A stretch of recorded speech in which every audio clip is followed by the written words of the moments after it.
Hello again. I am Pastor Bucky Beach from Good Shepherd Lutheran Church and Lutheran Campus Ministry at Michigan Tech in Houghton, the Upper Peninsula of Michigan. As you can see, I am part of the Northern Great Lakes Synod of the ELCA.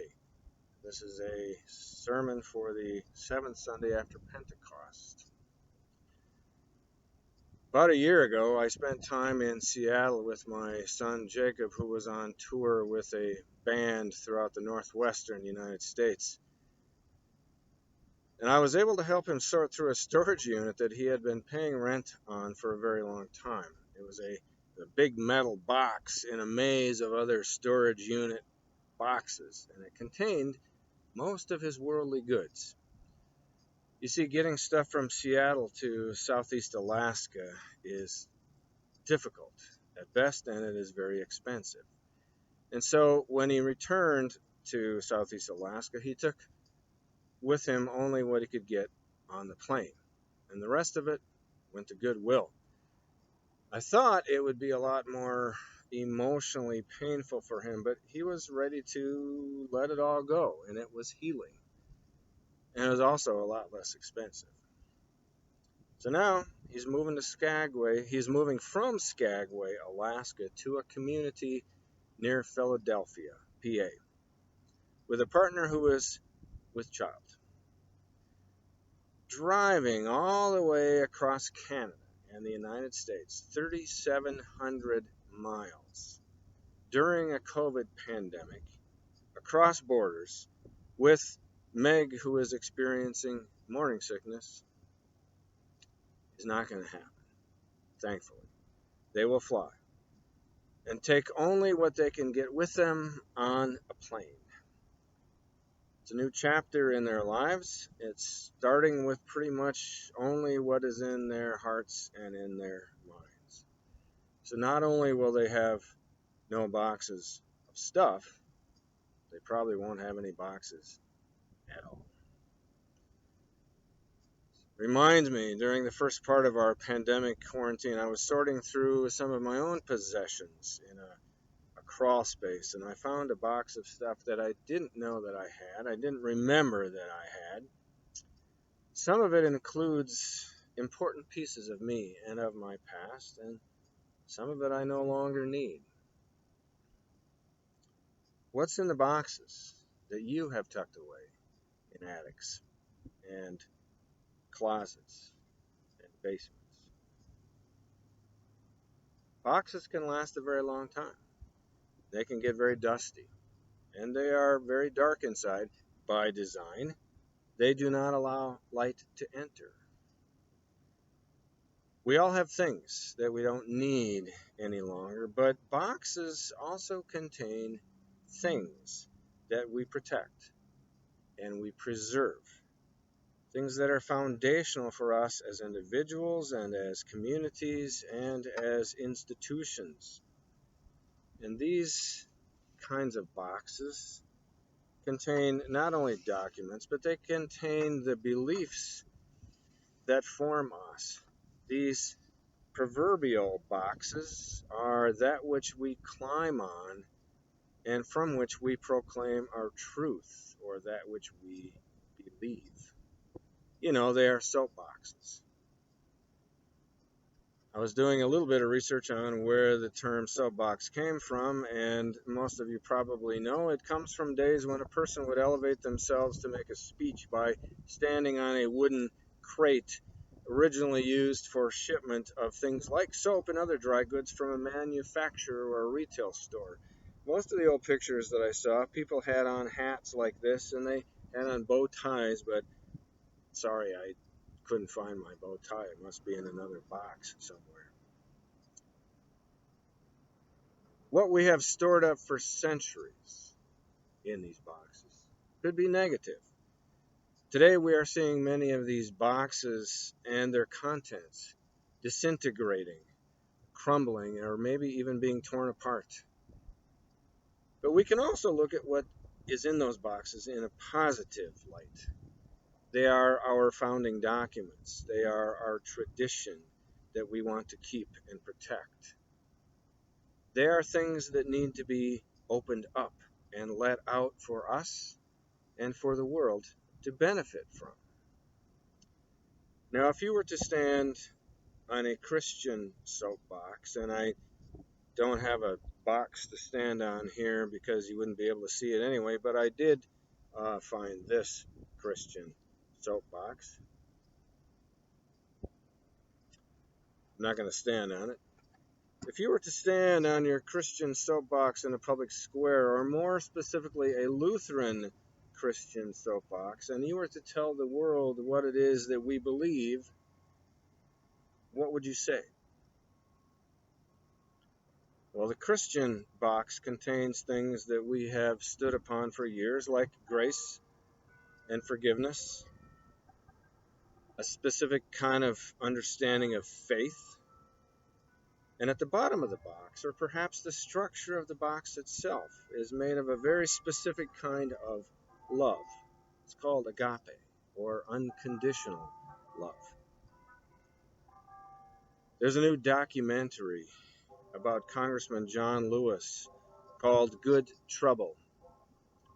As a young man, John Lewis was very involved with Martin Luther King, and he was there on the front line in Selma, Alabama, on the day known as Bloody Sunday, 1965, on the Edmund Pettus Bridge, when police on foot and on horseback attacked and brutally beat civil rights movement demonstrators with clubs and used tear gas against them. All these things are representations of what is in some people's boxes. What was it that kept the boxes of those who marched for justice and freedom from falling apart? And I've been thinking of many of you that I know who live deeply from a grace and forgiveness and acceptance that has been tested by circumstance and time. What keeps your boxes strong? It is grace, it is faith, it is forgiveness. And though we might not feel that we can make this claim about ourselves, God has made our boxes out of unconditional love. The kind of love of which I speak does not require change to be made in someone else or even in an institution. It does not live out of fear. It does not respond in fear. It does not put down or tear apart. Instead, it builds up or it puts back together again. It loves without demands and moves within and around us through acceptance and hope. Now, certainly it hopes for change, as many of us do right now, but it keeps forgiving and loving all the way through. It is not, however, boundaryless. It has boundaries.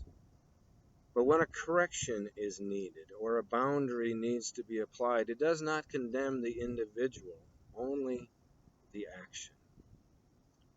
There is no boundary to forgiveness and compassion. They remain open. That is the love that God has for us and that we can have for one another. This kind of love calls us to live in faith and hope in the midst of a world that does not often understand this kind of radical, unconditional love. And while at times it reminds us of our vulnerability, it actually gives us a strength and a protection that will never crumble or fall apart. In chapter 44, Isaiah describes this God of our proclamation. The foundation upon which we stand and witness is a very specific God, and not a God that we get to create in our own image. All sides throughout history have attempted to mold God in their own image, keeping God within our own boxes that we stand upon and sometimes use to overwhelm and overpower those with whom we disagree. But those boxes do not last, no matter how much you shout from on top of them. We don't get to make God in our own image. Instead, it is God's image of which we are made. This God does not have room for boxes that isolate and claim a truth that divides us one from another. This God is about the we and not me. This God includes and does not exclude. This God is living and fluid and is not contained or bound by what we may have believed or thought in the past. This God speaks to us today in the world in which we live. And this God continues to forgive and to accept and love all of us. This God also expects, or maybe we could even say demands, that we open our boxes and examine what is in them, to let light into them and get rid of anything that is not life-sustaining. This God creates, this God saves, this God restores unconditionally. That kind of love is always there, and it is always waiting to be discovered and to be lived. Grace is free, but this kind of love is costly when it enters an unreceptive world. This God does demand and expect that we live in the image of God that we are. But when we fall short, which we do, we are continually loved. That is the way that John Lewis and Martin Luther King could stand up to the radical evil that they faced and not back down. And it reminds me of Tom Petty singing, "I won't back down," but I don't have his permission to play that in the background in the public square. One should always ask permission from musicians before one uses their songs at rallies and on soapboxes. That is the way that you have also been able to make it this far and be the people that you are who are willing to open up your own boxes and proclaim love and acceptance for all. That is what our church does. I'm humbly reminded of what St. Francis reportedly said: preach Jesus, and if necessary, use words. We love others because God loves us. We forgive others because God forgives us. We attempt to unconditionally love others because God continually and unconditionally loves us. The God of whom Isaiah speaks of is the God of our past, the God of our present, the God who has our future in mind and in heart. That is the hope that we continually remind each other of, that is in our hearts and our minds as we attempt to move together into an uncertain future. And that is the God that we can proclaim from our own soapboxes, in our lives and in the public square, like here at Michigan Tech. You see the Husky behind you. This is a place of gathering for many people. Many protests begin here. Many gatherings begin here. Today, quarantine, not so much.